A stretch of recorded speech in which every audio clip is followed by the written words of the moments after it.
స్వామి వివేకానంద గారు ఇవాళ స్వామివారి పుట్టినరోజు అండి. స్వామివారు 1863లో జనవరి 12వ తారీఖున పుట్టడం జరిగిందండి. ఆయన పుట్టి 39 సంవత్సరాలు మాత్రమే జీవించారండి స్వామీజీ వారు. ఆయన ఇన్ని సంవత్సరాలైనా కూడా ఆయన 1500 సంవత్సరాలకు సరిపోయే ఈ ప్రపంచం ఉన్నంతకాలం సరిపోయే జ్ఞానాన్ని మనకు అందించడం జరిగింది. స్వామివారు మన యొక్క హిందూ ధర్మాన్ని ప్రపంచంలో నలుమూలలా వ్యాప్తి చేసిన వ్యక్తి శ్రీ స్వామి వివేకానంద. ఆయన ఆ పరమేశ్వరుడు బిడ్డగా, ఆ పరమేశ్వరుడు ప్రతిరూపంగా ఈ భూప్రపంచమేకి రావడం జరిగింది. మన భారతదేశంలో పుట్టడం మన అదృష్టం అండి స్వామీజీ వారు. ఆయన చికాగో మహానగరంలో 1893 సంవత్సరం సెప్టెంబర్ 11వ తారీఖున సకల మత అంటే అన్ని మతాలకి సంబంధించిన వారందరూ కూడా ప్రపంచంలో ఉన్న దేశాలన్నీ కూడా అక్కడ ఆహ్వానించడం జరిగింది. ప్రతి దేశం తరఫున ఒక్కొక్కరిని ప్రతి దేశానికి ఒక్కొక్క ప్రతినిధిని రావడం జరిగింది. అలాగే అయితే అక్కడ ఈయన్ని ఎలా చేయలేదు, చాలామంది ఎలా చేయలేకపోతే అక్కడ అమెరికా వాళ్ళే మన ప్రపంచంలో ఉన్న స్వామీజీల మత పెద్దలందరినీ ఒక పక్కన కూర్చోబెట్టి స్వామీజీ వారిని వీళ్ళందరూ సరిపోరని అక్కడ అమెరికా ఆవిడ రికమెండేషన్ మీద స్వామివారిని ఆ సభలో ప్రసంగించడం జరుగుతుంది. అందరూ కూడా అక్కడ ప్రసంగించే ముందు అందరూ కూడా లేడీస్ అండ్ జెంటిల్మెన్స్ అని ప్రసంగిస్తుంటారు. కానీ మొట్టమొదటిసారి చికాగోలో ప్రియమైన నా సోదరి అమెరికా సోదరీమణులారా అని స్వామీజీ గారు ప్రసంగం ప్రారంభించడం జరిగింది.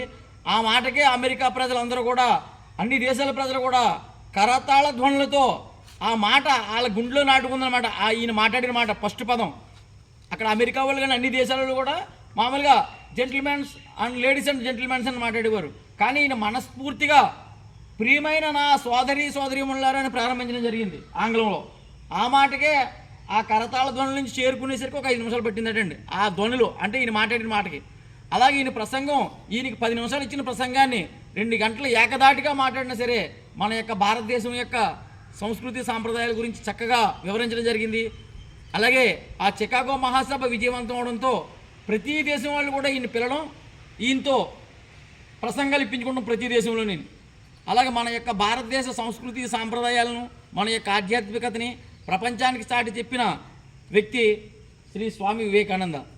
స్వామి వివేకానంద చిన్నతనంలోని వాళ్ళ గురువుగారు ఒక పని చెప్పారటండి.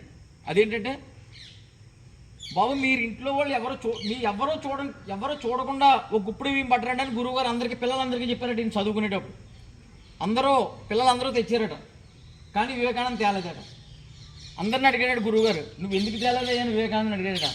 స్వామి, ఇంట్లో ఎవరో చూడకపోయినా భగవంతుడు చూస్తున్నాడండి, అందుకని చెప్పి నేను తేలేకపోయినాడు అని చెప్పేసి అన్నారట.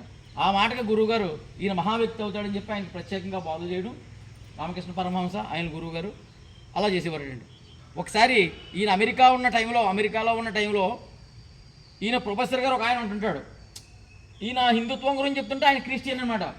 ఆయన క్రిస్టియన్ అయితే ఆయన అంటే మన హిందుత్వం గురించి ఈయన చెప్తుంటే అందరూ దీనికి మన హిందుత్వాన్ని అభిమానిస్తుంటారు. కానీ ప్రొఫెసర్ కోపం వచ్చేస్తుంటుంది. అప్పుడు ఆయన ఏం చేస్తారంటే రోజు గ్రంథాలయానికి వెళ్ళి ఈయన పుస్తకం తేవడం, పొద్దున ఇచ్చిపోయి సాయంకాలం ఇచ్చేస్తుంటే ఆయనకి రాసుకోవడానికి ఇబ్బందిగా ఉండేది గ్రంథాలయంలోని. అయితేని ఒక రోజుని, నీకు పని ఏమీ లేదంటే పొద్దున్న పట్టుకెళ్తున్నావు, సాయంకాలం ఇచ్చేస్తున్నావు, నువ్వు చదువుతున్నావా లేదా బుక్ అని చెప్పి అడిగాడట. చదవకుండా ఎందుకు తెస్తానండి, నేను చదివేసి ఇస్తున్నాను అన్నాడట. అయితే నువ్వు చదివిన పుస్తకాల్లో మీరు ఏమంటే అడగండి, నేను చెప్తానండి, ఏ విషయం అడిగినా సరే చెప్పేసేవాడు. అంటే ఆయన చదివి ఇచ్చేసేవాడు. ఈయన ఇంత బాధ జరుగుతుందంటే ఈయన ఏదో రకంగా అవమానించాలని ఒక రోజుని డిక్షనరీలోని మొత్తం మత గ్రంథాలు ఉంటాయి కదా, భగవద్గీత, ఖురాను, బైబిల్ ఇవన్నీ ఉంటాయి కదా, భగవద్గీత అడుగును పెట్టాడట, అన్ని గ్రంథాలు పైన పెట్టాడట. ఈయన పుస్తకానికి వచ్చాడనమాట.